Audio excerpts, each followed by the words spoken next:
Hey, Mark here again, and we are continuing in our series on residual energy and haunts. Last time we did mainly just an introduction, and we introduced some of the basic issues and concepts, why it's so significant, and so forth. And tonight we will really get into the meat of it. And as we proceed, I'm going to keep a running list of what I consider problems associated with the current notion of residual energy, red flags, if you will. See, my case is cumulative, and that's important for you to keep in mind, okay? So I'm going to keep before us a growing number of problems and complexity with reference to this. To me, it's kind of similar to what happened to the Ptolemaic system regarding the solar system. There were so many anomalies that began to occur that they couldn't be ignored anymore by the scientists until it came to the point where it just had to be jettisoned for the Copernican system. And to me, it's time to reject the notion of residual energy because it's just too cumbersome. There's too many anomalies, and Occam's razor is something that I'm going to be appealing to a lot, and that states that the simplest explanation that explains the phenomena is to be preferred. And I do see this as a stronghold, and I'm going to treat it as such, which means that I need to try, by God's grace, to tear it down. So here are some of the highlights from last segment in which some of the problems that were brought up. Jeff Bellinger from Ghost Village, one of the leading folks in the paranormal community, he asserted that the vast majority of the data does not support the theory of residual energy as it's currently understood.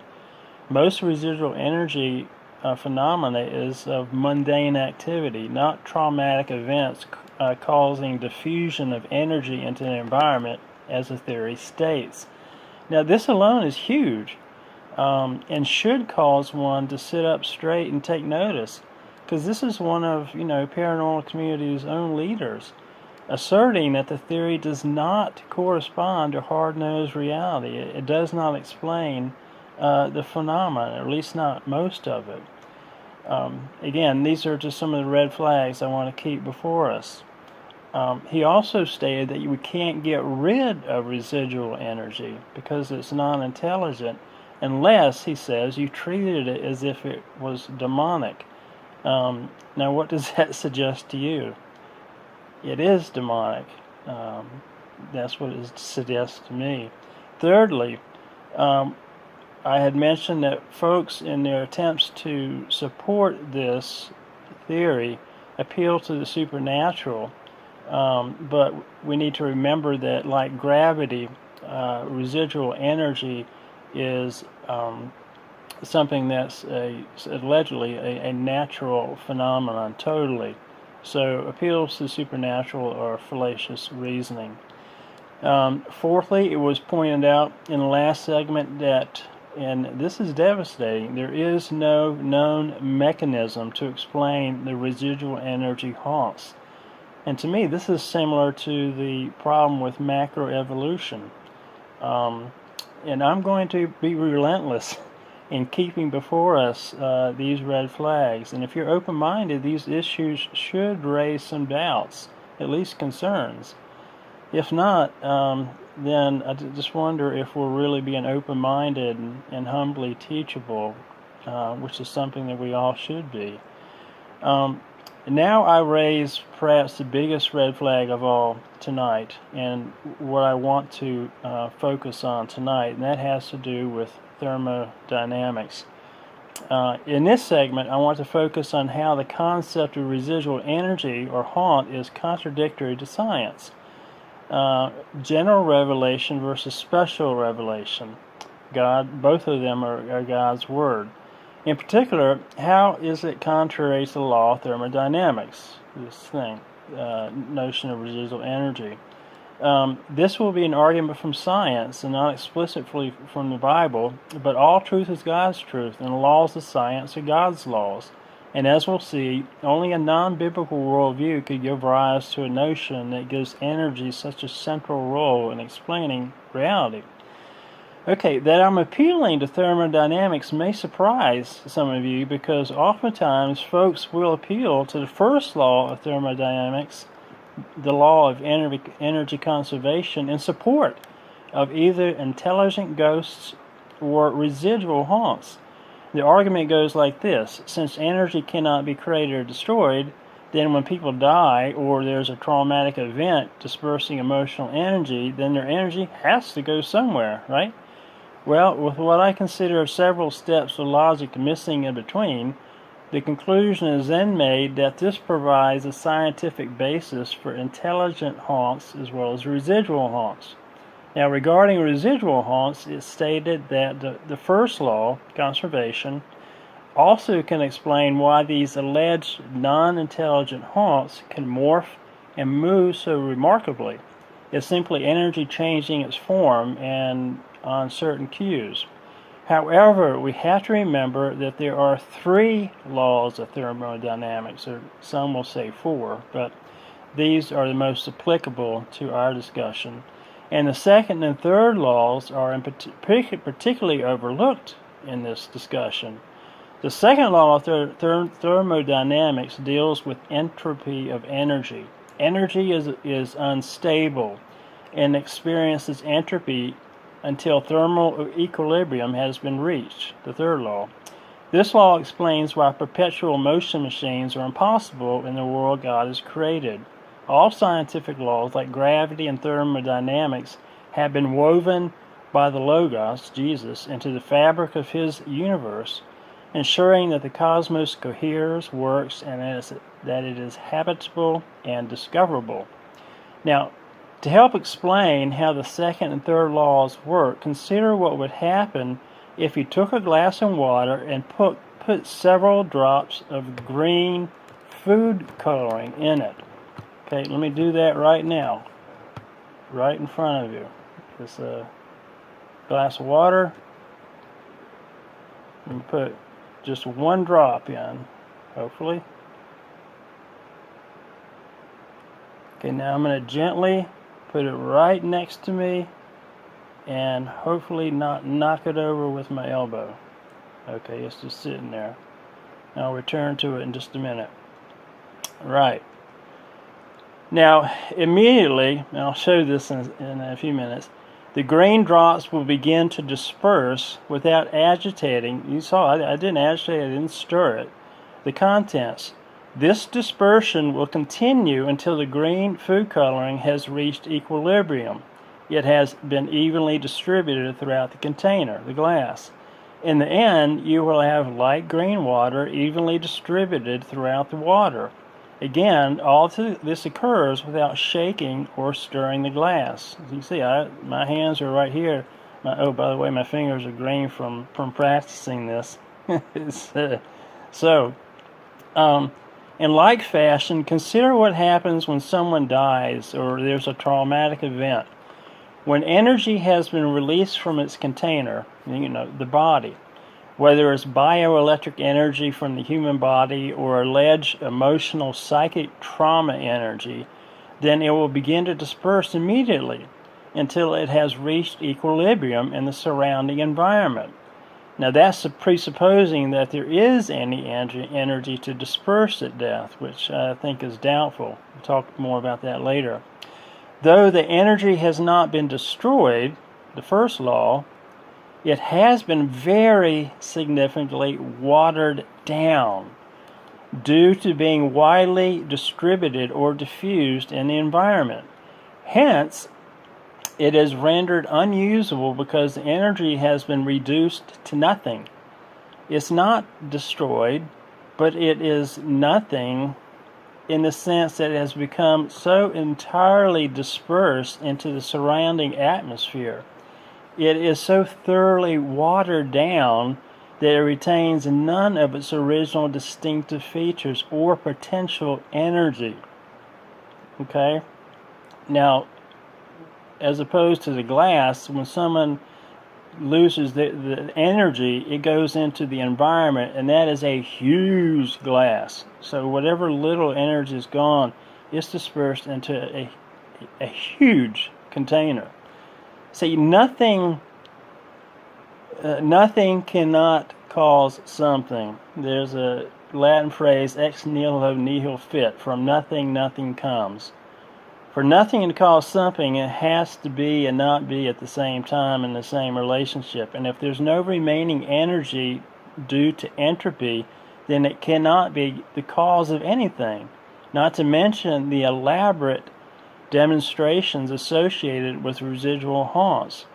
No residual energy means no residual haunts. Now I want to raise this glass and show it to you now. You see? I haven't shaken a bit. And the green food coloring, I just put one drop in there. And you'll notice that it's not clustered in the middle.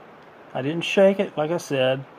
The way God has created His universe, reality, similar to food coloring, when I put it in there, it just evenly dispersed throughout the glass, as you can see. It's still dispersing, but it's pretty well dispersed and moving in that direction. But the same thing is true with energy. If it's true with this glass of water, again, if energy is released into an environment, think of how huge and how much that would water down what little bit of voltage, if there's any really, when someone dies. But the point is that this is just, a helpful way of showing some of us are visually minded, and hopefully that helped to illustrate the principle of diffusion, the second and the third laws. Just as it would be impossible for the food coloring to stay clustered in the center of the glass, see, that would be ridiculous. What if I put that one drop in there and that drop just stayed in the middle? We'd all shake our heads and say, there's something wrong with that water, Unless it was acted upon by an outside agent, that food coloring is going to disperse. So it would be impossible for released energy to remain clustered somewhere in the environment, as the notion of the residual energy requires and assumes. Now try to picture in your mind dropping some green food coloring in a clear glass of water, like we just did, and the drops clustering tightly together in the center of the glass. Would that look bizarre to you? It should. But that is precisely what the residual energy theory envisions when it asserts that energy stays clustered in the environment. Place memory, another term for this, is oxymoronic in light of the principle of thermodynamics, because it assumes that an inanimate object has, quote, memory of clustered energy when it takes consciousness to have a memory, and when in fact this energy has dissipated, like the early morning fog or the green food coloring. There is no recording surface to take a picture of this memory, and no read-write head, as mentioned in the quote that we mentioned last segment. Now, it is vital to note at this point that the laws of thermodynamics are considered by scientists to be absolute. There are no known exceptions. The laws of motion, some people think, at least theoretically, there are some exceptions. But when it comes to thermodynamics, they are absolute. The second law is considered to hold true across the board, regardless of circumstances. See, this is important to keep in mind, especially if one simply dismisses my argument by saying, quote, well, the paranormal realm is full of mystery and energy and acts differently in that realm. 1,000 times no! See, that kind of logic is known as special pleading, and it's a logical fallacy. And besides, investigators in the paranormal community has said that residual energy or haunts is not a paranormal phenomenon, but rather a natural phenomenon. Hence, since it is a natural phenomenon, it must follow the laws of nature. Also, energy is energy is energy is energy, y'all. Paranormal investigators quantify paranormal energy all the time via EMF gauges, etc. So why question an absolute law of science at this juncture in which it is said to be merely naturally caused energy? So consider this scenario. In my hometown of Greensboro, North Carolina, there was a very bloody battle during the War for Independence, the Battle of Guilford Courthouse in 1781. It is also where I had my first paranormal experience. I saw a shadow figure decked out in military garb of that era, and I rebuked it in the name of Jesus, and it fled. Now, many consider battlefields like Gettysburg to be the classic example of a perfect conditions for the creation of residual energy or haunt. Why is that? Well, the violent and premature deaths, or fashion in which these young men died, is said to do two things. It violently and with high emotional tension releases the bioelectric energy of these young men as they die, and it creates emotional or psychic shock waves due to the violence involved. Memories are then imprinted in the environment. That is, all this emotionally charged energy is then absorbed in the surrounding environment. In this case, it would have to be the soil beneath their feet, the trees, and the air around them, because there's nothing else to be absorbed into. By the way, this park is 100 yards away from me, so I'm there all the time, and it's that's all it is. It's just trees, and the main battle happened in an open field. But if you take an insane asylum in which there was usually so much inhumanity, cruelty, and despair, suicide, murders, etc. The walls of the asylum, especially if they're made of limestone, are said to be the recipients and the storage receptacles of this released emotional energy. Now, certain cues are then said to cause the stored emotional energy to replay the event. Now, whether it be a scream, footsteps, gunshots, certain smells, or moving apparitions, and so on.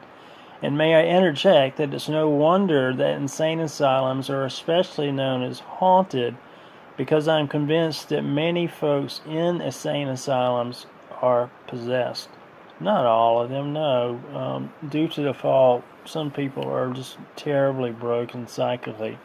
But I'm sure many of you would agree with me that a lot of the bad cases are really due to possession. So it's no wonder that there is a lot of odd activity going on, but it's not due to residual energy, I know. I do not want to diminish in the least the reality of these horrific events and the deep emotional despair that they've caused. But consider how this scenario flies in the face of what we said above regarding the dispersion of energy and what we saw in this glass. See, it's totally gone. I haven't shaken it at all, and it is totally dispersed. The release of the energy hits the soil or the interior walls if you're in a building. And then, so, being hypothetical here, suppose further it even penetrates the soil or the walls. The alleged result is a cluster of energy that remains intact indefinitely and provides the basis for residual paranormal looking activity. A cluster of energy that is sufficient enough to cause all manner of extraordinary activity, like multiple soldiers moving about, sounds of gun and cannon fire, screams of the wounded, and the smell of gunpowder. All of that is allegedly caused by the impersonal forces of energy which have been imprinted indefinitely upon the environment and are playing over and over again. Now, this is where the residual theory slams head first into an absolute law of science. Any energy that was emitted by this traumatic event must immediately begin to disperse until equilibrium has been reached, and that the energy is virtually nothing due to how comprehensively it has been watered down. If you think that's watered down, think about what would be watered down in the environment because of how huge our atmosphere is. And the energy is virtually nothing due to how comprehensively it's been watered down. This is entropy until equilibrium has been reached. Like the green drops in the glass of water, the alleged released energy must be unclustered and watered down until virtually no energy remains. But unlike the glass of water, the new container is much, much larger.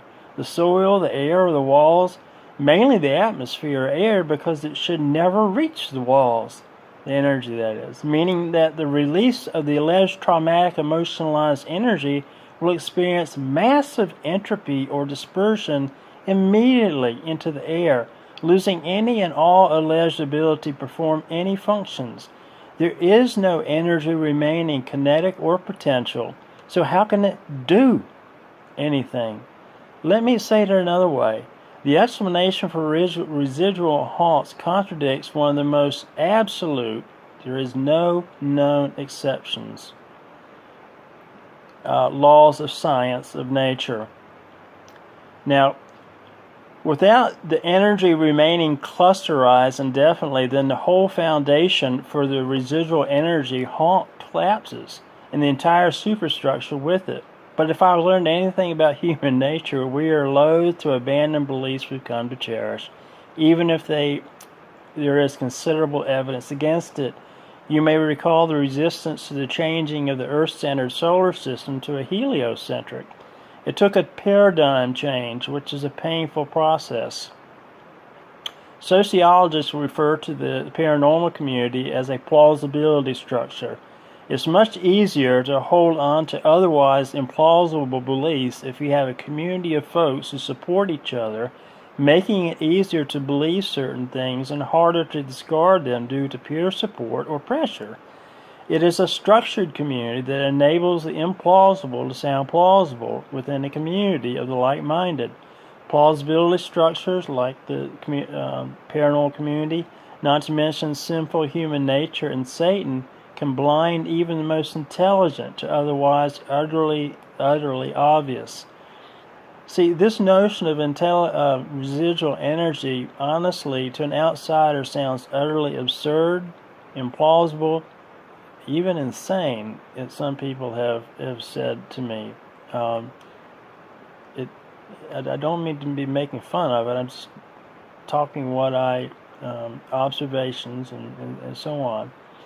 Unless there is an exterior force acting upon the alleged released energy created by the violent events or deaths, then the clusters of energy will immediately experience entropy. The same holds true of the walls of a penitentiary and asylum. Whether it is limestone, quartz, or whatever, it makes no difference. See, limestone does have some interesting properties, and we'll look at that more in detail in another segment, but none of these are able to conquer or circumvent thermodynamics. The way some folks talk, you would think that inanimate matter, like walls, have assumed human characteristics. The walls do not, quote, witness or remember anything, nor are the recording devices, which, by the way, are intelligently designed by people, because it is inanimate matter or air. See, once again, no matter how much violent energy has been released within those walls, in every case, the alleged energy must have dispersed immediately. It makes no difference if it's quartz or whatever. Energy may conduct better through some material, but it cannot be stored there indefinitely. The piezoelectric properties of quartz is fascinating, but they provide nothing that can circumvent entropy nor provide a mechanism for the whole alleged process. And why would the energy make a beeline for the walls when the tiny amount of bioelectrical energy will most likely diffuse into the air? One would think that these walls not only have photographic memories, but act as energy magnets as well. Whether quartz or water helps to accelerate paranormal activity is not the issue here. The issue is whether any substance can retain energy in clustered form and evade entropy. And the answer to that is an emphatic no. Don't let distinct issues confuse the issue at hand, please. Remember, this is said to not be a paranormal issue. I have to keep reminding us of that. Consider the most powerful display of release of energy in nature, lightning. When it hits an object, how long does it take that object to remain energized? How long does the energy remain clustered in that tree? If lightning hits a tree in your backyard, a second after the strike, this massive amount of energy has virtually disappeared in the environment. The air may be ionized briefly, but the object struck is safe to touch a second or two after it's been hit. You can touch the tree and not be shocked. Now compare this lightning strike with the relatively tiny amount of energy allegedly released during a traumatic death. If there is any release of energy, it is gone immediately, the victim of entropy. If it happens so quickly with lightning, then how much more so with the tiny amount of electrical, chemical, thermal energy in the human body. But when a person dies, and this is vital, the energy or electrical activity of the heart and brain ceases. So in reality, when a person dies, there may be no electrical energy, to disperse. Let's talk about death for a moment. At death, the Bible says that there is a separation of the soul from the body. Death is defined as the ripping asunder of the soul from the body. God owns our souls as well as our bodies, Ezekiel 18. The soul goes immediately before God for judgment, Hebrews 9:27, and many other texts. In addition, the soul is indivisible, which means that pieces of it are not going to break off and remain, as so many people seem to assume. How often have you heard folks speak of a piece of a person as remaining or at a location? That's impossible according to biblical categories. The soul is the essence of a person. It is eternal and indivisible. At death, the soul departs from the body, entirely intact, and stands before God for judgment. Do you really think that God, the holy judge of heaven and earth, will let 5% of our souls to remain and evade his eternal sentence? The fracturing or disintegration of our souls after death is impossible in light of all God says about himself, ourselves, death, and eternal judgment. Somebody with a mind towards the psychologizing of the paranormal made this insane concept up, I'm afraid. Since the soul and the afterlife are clearly theological matters which science is not equipped to analyze, and why does the paranormal community approach both of these matters in an autonomous fashion by ignoring God's word on the soul and afterlife?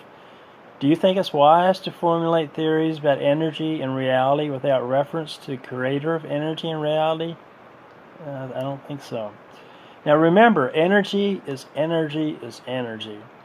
And we need to stop anthropomorphizing it, that is, giving it human or personal traits. Unless you create a different category of energy unknown to science, then this energy must be inanimate and obey the laws of entropy and quickly diffuse into equilibrium. Nobody has yet to explain how residual energy can evade the absolute laws of thermodynamics. Indeed, they cannot. Advances in science will prove fruitless in searching for a suitable mechanism because of this insurmountable obstacle of thermodynamics. And residual energy has created unnecessary complicatedness in light of the Bible's simple symmetry regarding the afterlife. And the one thing I'm going to argue in future segments is with regards to Occam's razor, the simplicity, not simplisticness, but the simplicity of the biblical view, as opposed to the growing complexity of what we're seeing with regards to residual energy. The only thing that I would reiterate is that entropy of released energy is immediate and quick, much quicker than the food coloring analogy that I showed you right here. Science tells us that the foundation for the theory of residual energy haunt is contradictory to an absolute law of science. Energy cannot be destroyed, but it also cannot remain clustered no matter what the substance or the circumstances. Period. Thank you for your time, and next segment we're going to look at what I'm calling residual haunts and 6 forms of energy. Thank you again.